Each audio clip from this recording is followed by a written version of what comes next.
If you were on the run after committing a murder, that's not far to drive. What is that? 2 tanks of gas? Maybe. And here we go. Welcome to the Freak Show, the best in town. Thank you all for tuning in this evening. I'm your host, Birdie. If this is your first time tuning in, welcome to the Hive Mind. I go live every weeknight at 7 p.m. Central. We have been diving into the Idaho 4 case and discussing how the narrative has completely hijacked the facts surrounding Bryan Kohberger's pleaded guilt or pled guilt, however you phrase that. This evening, the theme is open your eyes because there's a report in this case that came out very, very early. It actually took the media by storm. There was a 2011 to 2013 white Hyundai Elantra, tinted windows. You guys probably know the one that I'm talking about. This should have blown a crater the size of a nuclear bomb into this case. But instead, everyone treated it like some coincidence. Then the media just brushed it over. And it wasn't a typo. This is not just some random thing. Because the second that this report surfaced, they have been backpedaling on it ever since. And this evening, I'm here to remind everyone who has been looking into the Idaho 4 case about this white Elantra and articles and reports that came out when this crash was discovered. I believe I have also connected the dots for the timeline on why they found this Elantra with a homeless person sleeping inside of it, by the way. And if we compare that to the time of the first press conference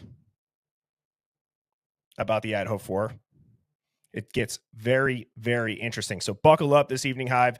I'm going to walk you through all of it. Like I said yesterday, if you have not checked out the stream yesterday, that was crazy and epic. I did not even plan on starting the week out showing that. That was a random thing that I had caught on Officer Snyder's body cam. Certainly looked like a body when you inverted the light with a filter. That has been posted. Both the quick cut and the full live is up now. Go check that out.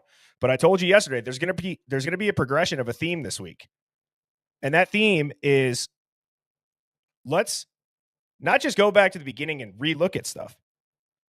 Let's listen to what we were told was not the truth. And let's see if we think the opposite way of that, if it will answer some of the questions that we have today regarding the footage. Bryan Kohberger's Elantra didn't have this feature or that feature. It doesn't look the same. WSU didn't start looking for a 2011 to a 2016 Hyundai Elantra until a tip from the FBI came in. And I'm going to be going through the entire progression this evening, but in a different light, not just laying out facts, but in the spirit of the Hive Mind, just enough speculation to make you think past the headlines and question the narrative by the time we get done. So let's get into it, shall we? Let's switch gears for a second and let's talk about the white Elantra. When did you first learn that Moscow PD was looking for a white Hyundai Elantra in connection with the student murders? So the murders occurred on November 13th. We received an email from Moscow Police Department as well as other law enforcement agencies here in this region on November 28th. So 15 days after the murders. And this is that same bolo went out to the public December 7th. So it was between the murders and when it was sent out to the public. And we were asked they told us that there was a vehicle of interest that was a 2011 to 2013 white Hyundai Elantra. And they asked us not to share it with the public, but that if we found a vehicle that matched that description, to pass that information along to them. Did anyone check the WSU video management system for a white Elantra once you knew that that was the vehicle being looked for? No. For one, it's really, we have thousands of vehicles on campus, and it's difficult to determine the make and model of cars from our system. But what did happen was within 16 hours of receiving that bolo, one of our officers checked our parking database for a white Hyundai Elantra and he found a 2015 white Hyundai Elantra that was registered to Brian Koberger, and found it at his graduate student housing apartment. And then that was on a graveyard shift. And then the next shift, on a day shift, one of our other officers was driving through campus and found that same white Hyundai Elantra at Brian Koberger's on-campus housing. The Bolo that we received had very specific information with the make and the model, the color, and the year parameters. The vehicle found by our officers belonging to Brian Koberger was a 2015, not a 2011 to 2013. So they just recorded the information. They didn't pass that information on to Moscow PD because it didn't meet the criteria they were asking for. But even though the make and the body style, which are the most important two things, matched, why would the year make that big of a difference? Well, they seem to be pretty certain about the year parameters. Otherwise, they wouldn't have provided those years. If they had just asked for a white Hyundai Elantra, definitely it would have been passed along. There's two things that I want to say. One, I don't want to be rude to this woman, but what an insane question. That's just insane. Why do the years matter? Well, lady, there's 22,000 white Hyundai Elantras in that area. And law enforcement was very certain, according to Jenkins, on 2011 to 2013, so certain and so specific that twice they did not report Brian Koberger's Elantra. Secondly, I'm not going to call people out in the chat. I really don't want to do that. I saw a comment that said, this was covered 2 years ago. No, it was covered 2 years ago. 2 years ago, do we have any answers? No. As of December 9th, 2025, do we have any answers? No. So what I'm going to do is, instead of thinking to myself, other people have covered this, I'm going to cover it myself. I'm going to come to my own conclusions. That's what I'm going to do. And I would encourage everybody in here to do that for themselves as well.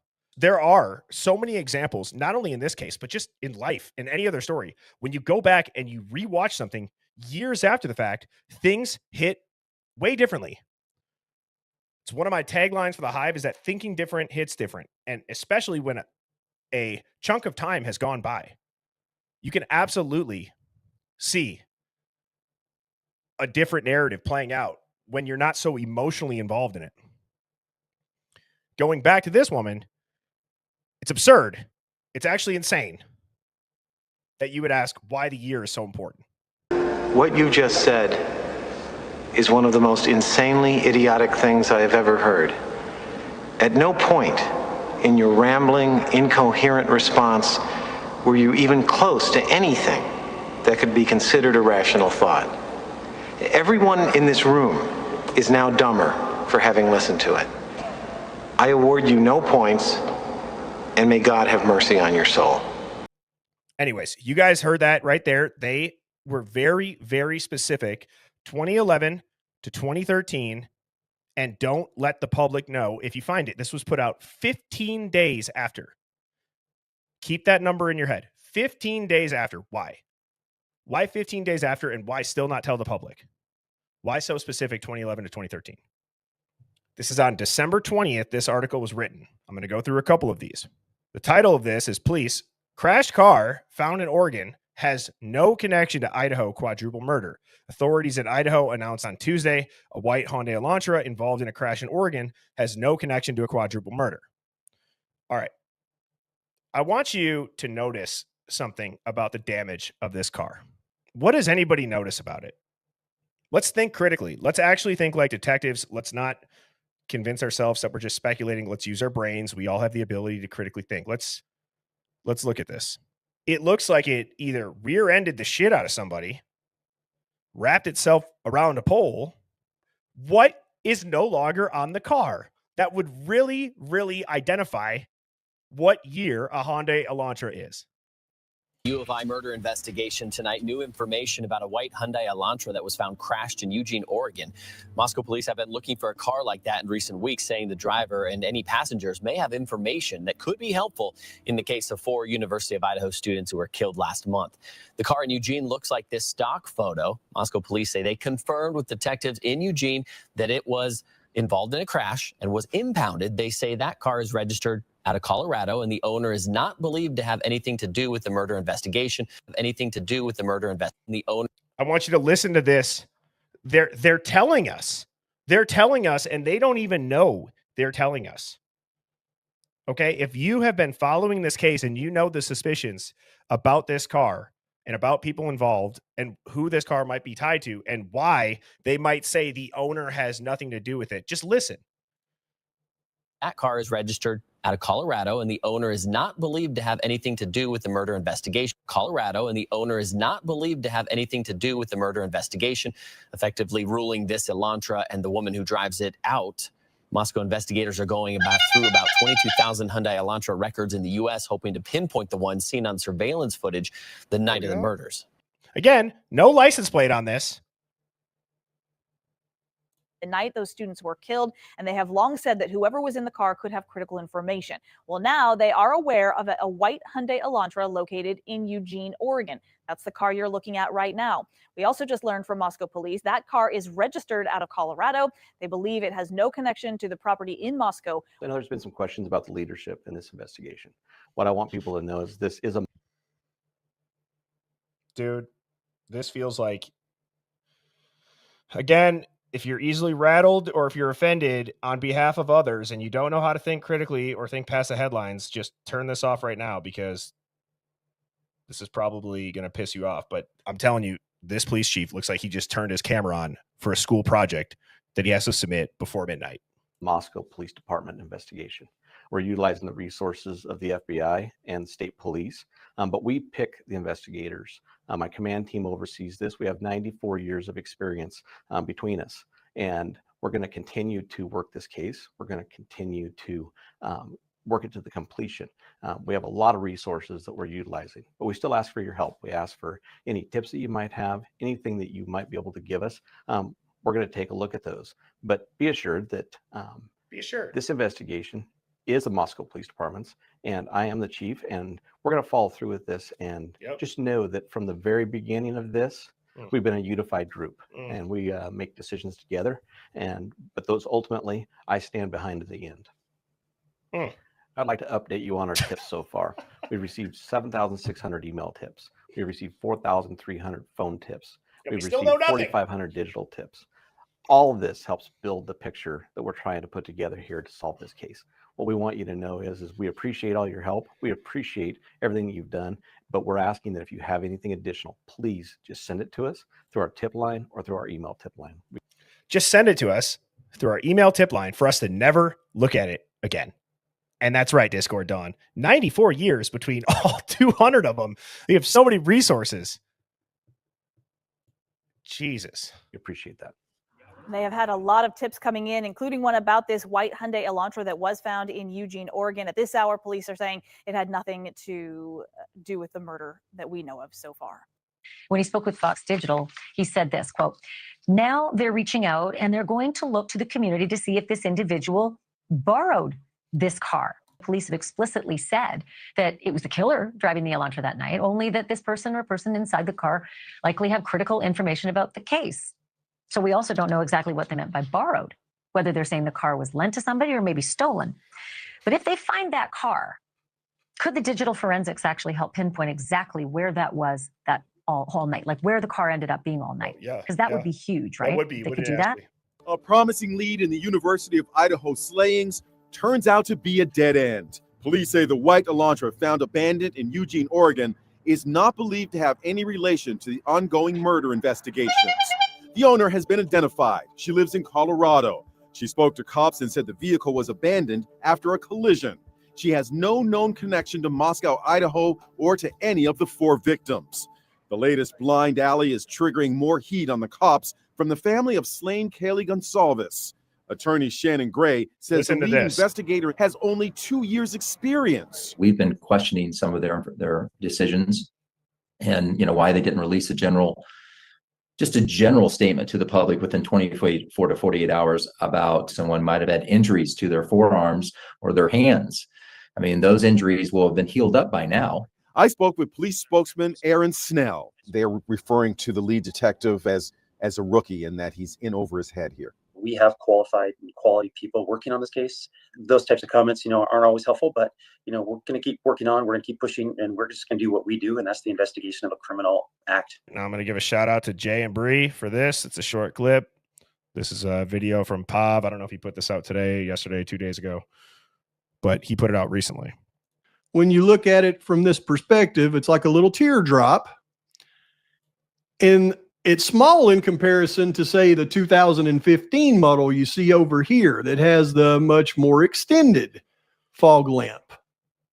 Again, what are the odds that the front end is wrecked and there's no fog lamps? Tinted windows. Now here's another one from Jambry talking about the back part. This is the most important part. I'm going to take the comments down just for a second. Listen to this. This is a short clip. I might play it twice. These little reflectors continue on a little bit on both sides, but they're clearly flush in the back bumper right here above this area. However, in the 2013 model, you can see this same little indention right here, just like you see blacked out on this one. But in this little indention are the rear bumper reflectors. And unlike the 2015, they don't wrap around at all. They're down here in this little area, and they're kind of angled down just a little bit. So that is the main difference that you can tell when identifying these vehicles. The difference between the vehicles is these rear bumper reflectors right here and the fog lamps. I'm glad that Ricky Nixon brought this up because this gives credibility to what I'm about to say. Ricky Nixon says, I did auto claims for years, and I will say that's a common spot to break up on the bumper. Of course, if this was somehow a crash at an Elantra that they know was involved, but they didn't want anybody to be involved, they would make it look as realistic as they could. I don't think it's really that hard, to your point, Ricky, of saying that's a common spot to break on the bumper. Well, what's the common accident that people get into when a bumper breaks in that position? I mean, I think any rear ending, typically cars will crunch up like that. Their hood will fold up a little bit and their bumper drops off, usually on one side, if not completely. I'm going somewhere with this. So I know that if most people watched Pav's video, you guys heard that deep dive that he did. But again, so you could see the back of it. It's exactly the same.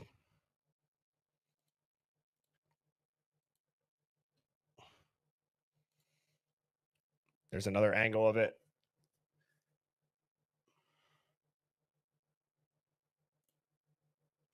Now, this is what I want to talk about. This is where I want people to put on their thinking caps. The drive from Moscow to Eugene is approximately 7 hours. It's like 400. I actually have it pulled up here. It's 7 hours and it's 467 miles.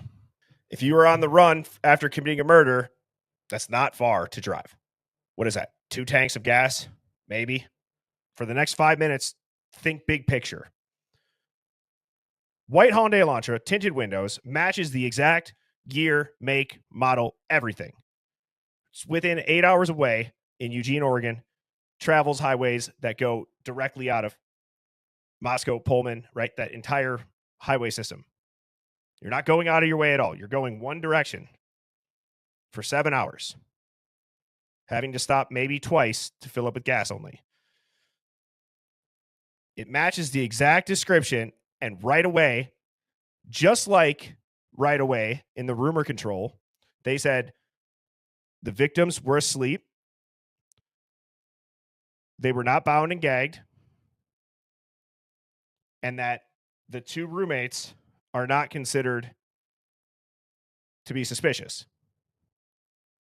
All right, I'm going on this overarching theme. Whether or not we debate those things, let's all address for a little bit here. Those all were shot down immediately without seeming to have a deep investigation. That was right away. The media jumped on it. The police walked it back. This was targeted. No, it wasn't. It was a one-off attack. No, it wasn't. Nobody's in danger, but keep your head on a swivel. Right? So December 17th of 2022 at 5 in the morning, and there was a homeless person inside of it. So let's think about this. The damage that we just talked about destroys the front end, potentially being able to identify the fog lamps. They didn't do anything to the back end because that would be weird. It would almost be too obvious. The homeless person inside of it, that excuse gives them the ability to break a window, leave random miscellaneous shit in there. If there's random DNA, they can say it's not viable. The press conference took how many days? Okay. Then it took 15 days for them to put the bolo out and not tell the public. The timing of this just seems so suspicious. Don't tell the public if you identify a white Hyundai Elantra at WSU. Think of how long they have to identify a white Hyundai Elantra that's at least close to that make and model.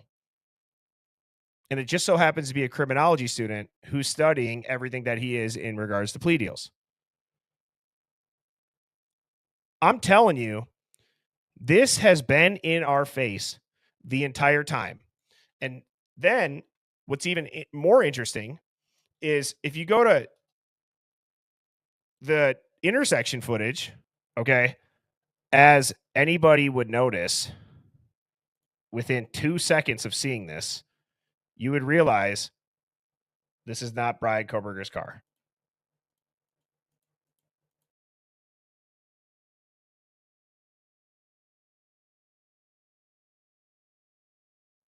Getting to the bottom of this legally is going to be a very, very long road. A very long road. So in the meantime, let's wake as many people up that we can by pointing out all of these inconsistencies, all of the lies, the contradictions. It's not just special in this case. This is the world that we live in with our media system. We need to stick together. Nobody's coming to save us. Thank you all for tuning in this evening. I will be back on tomorrow night at 7 p.m. Central. Have a great night. Sleep well, everybody. Crush your day tomorrow. Cheers.